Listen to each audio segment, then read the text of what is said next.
Akkor tisztelt Hölgyeim és Uraim, megkérnék mindenkit, legyen kedves befáradni a konferenciaterembe, folytatnánk a rendezvényt.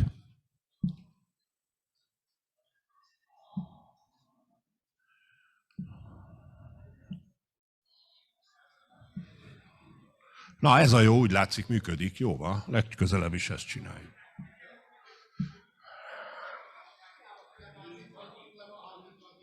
De most hangosították föl. De ha meglátsz engem, Zoli, a képernyőn, akkor gyere be. Gyere be. Ne menekülj.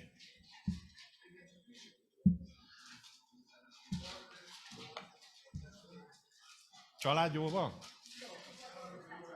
Az a lényeg.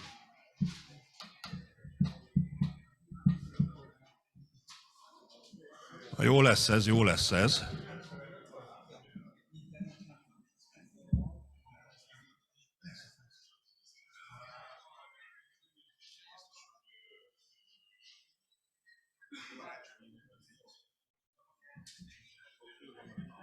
Csak hogy szakaszonként majd föltesszük a üzéket. Alvállalkozók.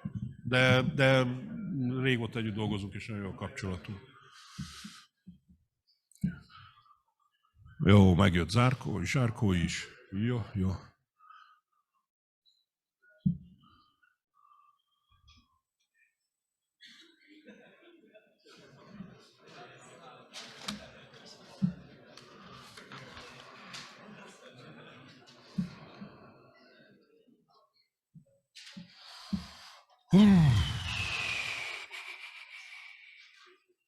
Na, szép lassan bejön mindenki.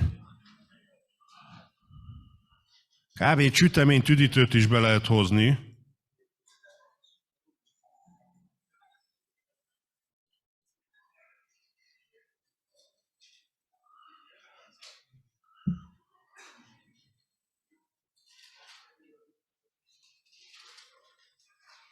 Zarko, oké. Gabi, annyit mondtak, hogy...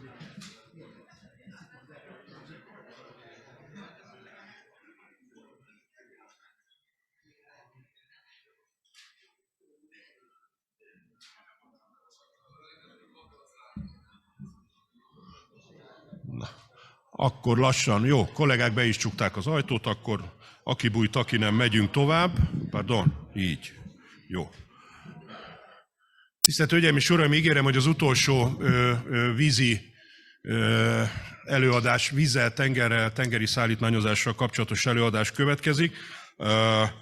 A rijekai kikötő prezentációját hallgatjuk meg Mr. Zarko Acingertől, aki a kikötőnek a commercial menedzsere, úgyhogy ő fogja röviden elmondani, hogy a harmadik adriai kikötőnél mik az aktualitások, mik a kilátások az elkövetkezendő időszakba, utána viszont átmegyünk első körben a szárazföldre, egy közúti szállítmányozási kerekasztallal, és utána pedig megyünk föl az égbe, hogy így step by step haladjunk, az pedig egy légiáruszállítási kerekasztal, és utána pedig egy reményeink szerint nagyon jó ebédszünettel folytatjuk majd a programot, úgyhogy akkor következik Mr. Zarko Acinger a rijekai kikötő képviseletében. Zarko, please.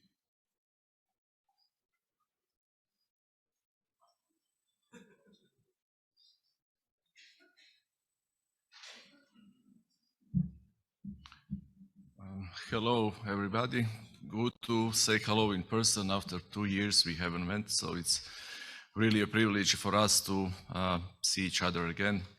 So as you will see, like our previous presenters, and being terminals and ports, we are sharing mostly the same issues, investing in infrastructure, congestion, so I will not spend a lot of time speaking about that, but maybe more about the way we develop business and how we are growing.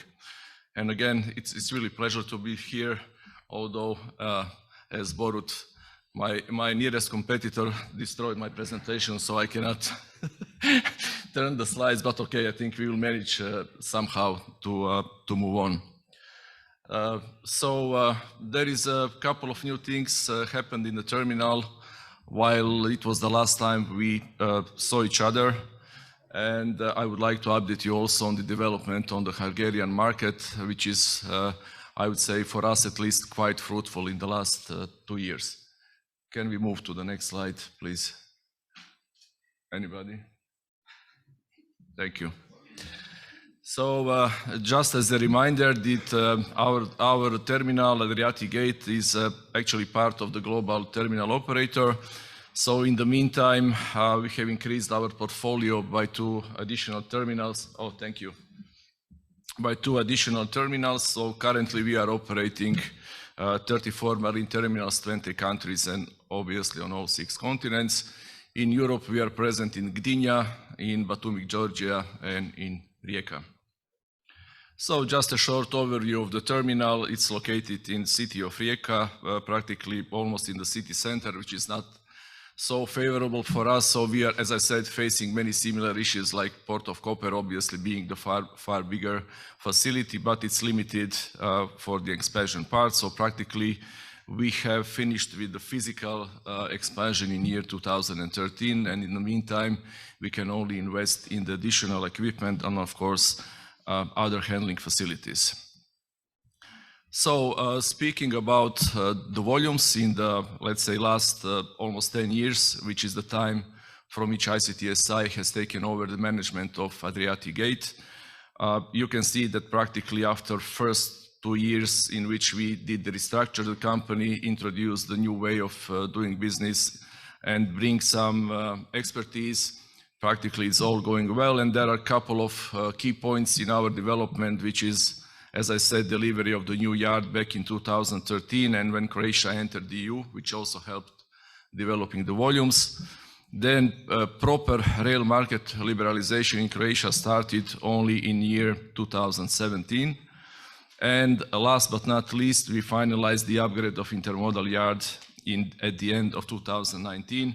So this is something I would address in particular because it also brought the better service to Hungary. So as you can see, more or less every year for the last 10 years we are experiencing the growth. And I must say that sometimes, you know, the business is strange. So unlike our colleagues in Trieste and Koper, we are again facing the best year, and our 4th quarter in this year is actually a record in any sense. So it's always, you know, it is different. Cargo flows differently, but however, now we are struggling with the rail operations. So it's always some issues, but this is why we are here, people in the logistics, to take care of it. Maybe just to address is the rail percentages, which is for us very important. As you can see, last year it was 41% on rail. This year it will be overall somewhere around 43%. However, at this moment in the last quarter, the rail split is 46%, which shows to everybody, to Trieste, Koper and us, how important it is that the rail flow is really uninterrupted and keeps the flow of the goods, because the big clients and the big supply chains we cannot simply manage by trucks. So just a short overview of the shipping lines present in Rijeka. We are sharing those lines with all North Adriatic ports, so 2 alliances, 2 main ocean alliance, and a variety of the feeder services. The only thing that is different from other ports in North Adriatic is the shuttle from Piraeus to Rijeka, something which we call PRS service, which is unique, so it only covers Rijeka to Piraeus and back, which is flexible and scalable. And I would say that at the moment, the most of our growth is coming from this dedicated service, and I will let you know why in a moment. So if we compare the transit time, let's say, with the alliances, direct ocean services, and the PRS, you will notice that practically due to the multiple weekly services from the Far East and different ports to the hub in Piraeus, and plus the direct call from Piraeus to Rijeka, the transit time is really competitive, I would say. Which on the other lines, on the other services, we are behind the competition because of the rotation of the services, which is logical. However, I would still say that if this was the reality at the current moment when we are all seeing the congestions, I think we would all be happy. So yes, the transit time is as it says, but in reality, the peaks we are experiencing same like in other ports. So they are delaying, they are piling up. So there are the issues, like I think somebody said, not just in time, but really just in case, unfortunately. Just a short overview of the market. You already know it very well. All of us from Adriatic are always speaking about this geographical position, and I think it is important that we emphasize it one more time. Also lately, the carbon footprint also quite important. So we are trying in approach to any client, especially the big ones who are caring about things, to take care about the consumption of CO2 when delivering goods to the market, where then obviously Adriatic and Rijeka on its own, it's really a good solution.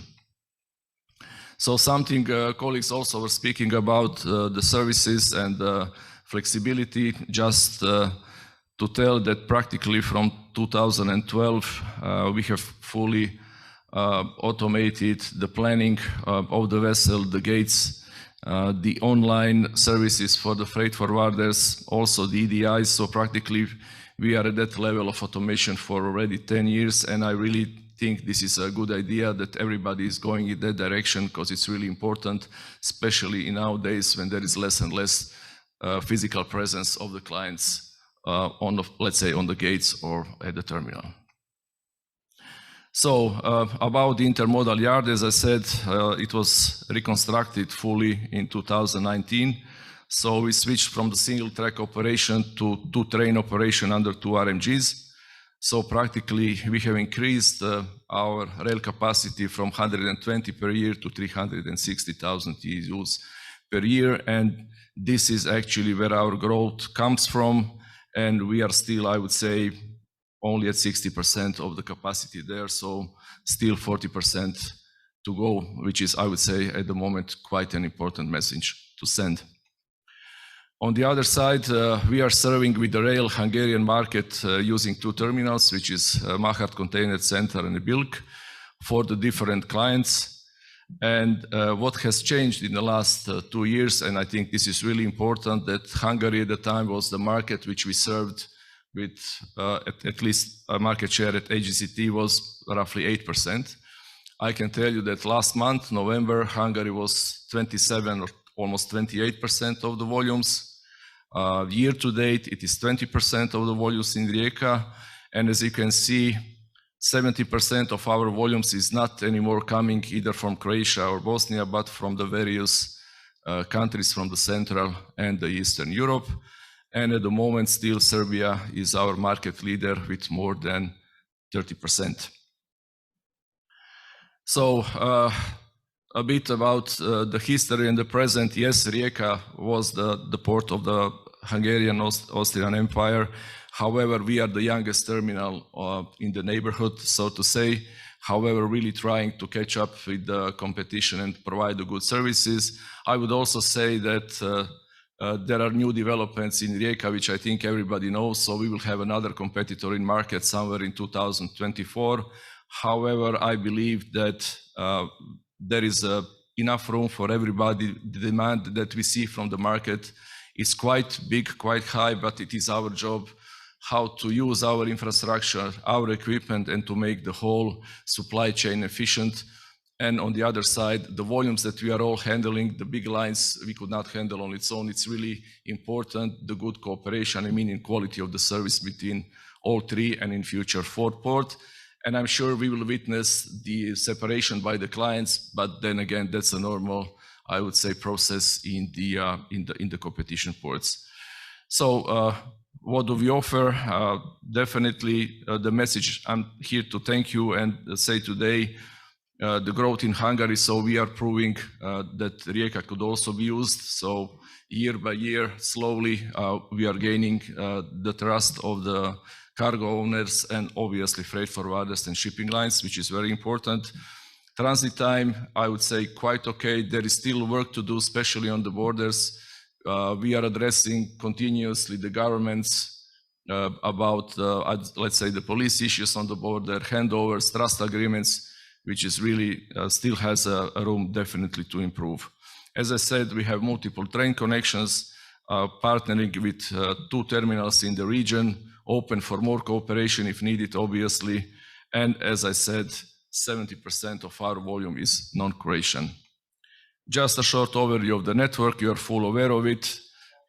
Maybe just one curiosity that we actually have 2 rail exits from Rijeka, one going to Pivka, Slovenia, and then further to the Central Europe, and the other one from Zagreb, splitting to the connection to Belgrade and Budapest being our 2 major destinations.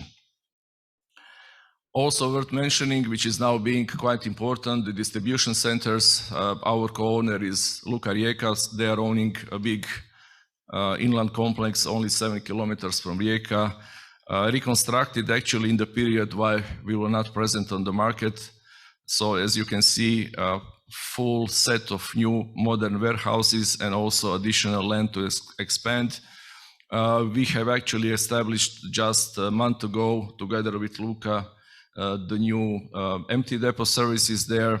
Also distribution center are being raised as we are speaking. So the increase in our volumes and attraction of the new clients is really demanding such facilities operationally. Also, just a short, we all need to expand. The shipping lines are bringing the bigger and bigger vessels, so we have started the process of increasing the depth. So we are currently struggling with a closed one berth due to this sea deepening of 100 meters. And this is only the phase 1, after which we will invest in additional equipment and continue the deepening to have 428 meters at the first stage at 14.9 meters, and then into, let's say, 2.5 years to 16.5. This is a must if we want altogether to maintain the current level of service and ability to accommodate the largest vessel calling the Adriatic ports. So this is our master plan where we are going into the future. Depending on the permits and the market developments, I cannot say at the moment when it will happen, but this is definitely our plan how to look in, let's say, midterm period. So just one short reminder on the end about the way that we could support your business. So as you are aware, we have the ability to organize the bulk trains to Central and East Europe. We are also preparing some new, let's say, shipping line neutral projects at the time. So think this will really help the market to have independent and neutral solution without dependency on the carrier haulage. We do have support for the special projects. CFS is also available at the terminal, and like any, I would say, proper and decent terminal, all the additional services like custom clearance, BIP station, and whatever is needed could be done on site with the personnel present there. And that's in a short from my side. For any questions, we are here at the coffee break or at the lunch, and thank you again for your attention.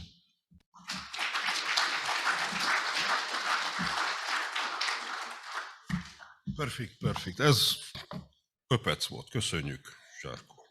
Akkor, ahogy ígértem, átmegyünk a közútra, és akkor jön egy közúti szállítmányozási kerekasztal, ECMR, intermodalitás, munkaerő kapacitása. Itt is van téma.